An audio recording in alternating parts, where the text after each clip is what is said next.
Well, kia ora folks, John Hutchinson from Plan A Consulting. Thanks for taking the time to come and check out today's vlog.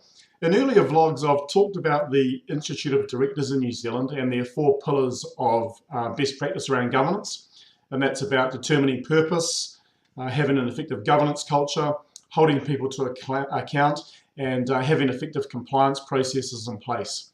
And so the question to ask yourself today is, what are you doing around that area of compliance? And a challenge for a lot of businesses, especially for more the SMEs, they're so busy doing the doing in their business because they may be shareholder, director, managing director, that they don't take the time to actually stop and look at their business from a slightly different perspective around compliance or risk. And a question to ask yourself is, what are you doing in that space? You know, at a very basic level, as a director, you need to make sure that the business remains solvent. You need to be satisfied that you've got accuracy of management reporting.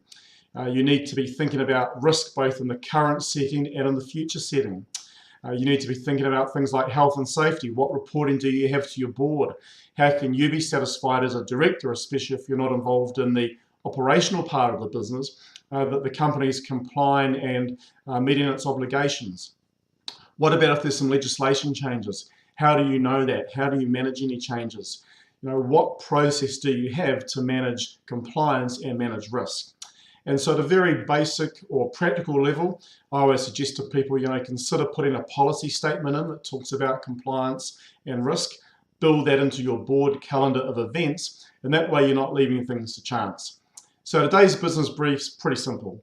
It's just simply saying, make sure that you manage the compliance part of your business with as much attention as you do the other parts, because when you've got your director's hat on, that's part of your vital role. So thanks for taking the time to check out today's vlog. The Institute of Directors is a great website, has some great resources, so please go and check that out. There's more information on my website. If you like what you see, subscribe to the channel or share with someone else. But until next time, ka kite. Thanks very much. Bye-bye.